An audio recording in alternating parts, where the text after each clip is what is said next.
حضور کے ایک صحابی تھے اصلح بن شریک رضی اللہ تعالیٰ عنہ. یہ حضور کے ساتھ سفر میں رہتے تھے. سفر میں کام کیا تھا؟ کیوں حضور کے ساتھ چلتے تھے؟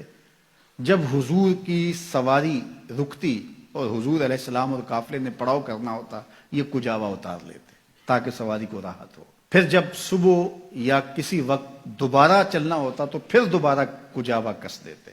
حضور کی سواری کا کجاوا کسنے اور کھولنے کی ذمہ داری انہوں نے لی تھی، اور اسی غرض سے یہ حضور کے ساتھ چلتے تھے. کچھ لوگ اپنی زندگیاں کسی عظیم مقصد کے لیے وقف کر دیتے ہیں. کچھ لوگ تو پیسے کمانے والی مشین ہی ہوتے ہیں، ساری زندگی کام ہی یہ کرتے ہیں. لیکن کچھ لوگ کسی کام کے لیے اپنے آپ کو لگاتے ہیں اور اپنی ساری زندگی اس کام پر لگا دیتے ہیں. حضرت اصلح بن شریک کا کام کیا تھا؟ حضور کی سواری کا کجاوا کستے تھے، کجاوا کھولتے تھے. زندگی حضور کے نام. ایک دن ایک سفر میں رکے اور کجاوا کھول دیا. رات پڑی، سو گئے. جب صبح اٹھے تو انہیں حاجت غسل تھی. موسم تھا سرد اور سرد رات تھی اور پانی بھی بہت ٹھنڈا تھا. اگر غسل کرتے ہیں تو ہلاکت کا اندیشہ ہے. تو یہ دور سے کہیں لکڑیاں لائے کہ پانی گرم کروں اور غسل کروں. اتنے میں قافلے کے کوچ کا وقت بھی ہو گیا. تو یہ ایک انصاری صحابی کو بلا کے بولنے لگے کہ یہ حضور کی سواری کا کجاوا آج تم کس دو. وہ آگے بڑھے اور کجاوا کس دیا.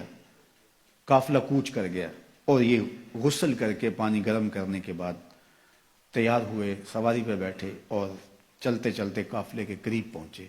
اور جو ہی ان کی سواری حضور کی سواری کے قریب پہنچی تو آقا کریم نے دیکھا اور مسکرائے. جس کی تسکین سے روتے ہوئے ہنس پڑے، اس تبسم کی عادت پہ لاکھوں سلام. حضور مسکرائے اور بولے کہ اصلح آج کجاوا بدلا بدلا سا لگتا ہے، تمہارے ہاتھ کا کسا ہوا نہیں لگتا.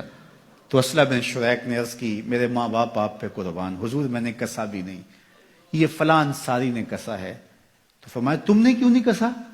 تو سنو اصلح بن شریک نے کیا کہا. آپ کو ٹھنڈ پڑ جائے گی، مجھے پتا ہے آپ کیچڑ سے چل کے آئے ہیں، راستے میں رکاوٹیں بھی کھڑی ہیں، مشکلات سے گاڑی پارک کی اور یہاں تک پہنچے، اپنے محلے سے نکلے، بڑے عالی شان مقامات چھوڑ کر کے آپ یہاں آئے. تو آپ کی اس ایک جملے سے تھکن اتر جائے گی اور نہال ہو کے گھر جائیں گے. سنو حضرت اصلح بن شریک نے کیا کہا. عرض کی حضور میں طہارت پہ نہیں تھا اور میں نے گوارا نہیں کیا جن لکڑیوں نے آپ کے بدن کو چھونا ہے ان کو بھی بے وضو ہاتھ لگاؤ. جن لکڑیوں نے آپ کے بدن کو چھونا ہے میں ان کو بھی بے وضو ہاتھ نہیں لگانا چاہتا. یار یہ تو ان لکڑیوں کی تکریم کا عالم ہے جنہوں نے حضور کے بدن کو چھونا ہے. تو پھر بتائیے حضور کی تعظیم کا عالم کیا ہوگا، حضور کی تکریم کا عالم کیا ہوگا. علامہ اقبال ایک بات کہا کرتے تھے کہ لوگ باتیں کرتے ہیں، میں تو یہ بھی گوارا نہیں کرتا کہ کوئی کہے تیرے پیغمبر کے کپڑے بھی میلے تھے. ان کی تعظیم ہماری روحوں پہ لکھی ہے اور ہمارے قلوب پہ نقش ہے، اور ان کی تعظیم اگر نہیں ہے تو سمجھو سینہ ایمان کے نور سے خالی ہے. ان کی تعظیم، ان کی توقیر یہ مومن کی زندگی ہے، سرمایہ حیات ہے. اقبال کے سارے کلام کا رس نچوڑیں تو جوس یہ نکلتا ہے کہ محمد سے وفا تو نے تو ہم تیرے ہیں، یہ جہاں چیز ہے کیا لو.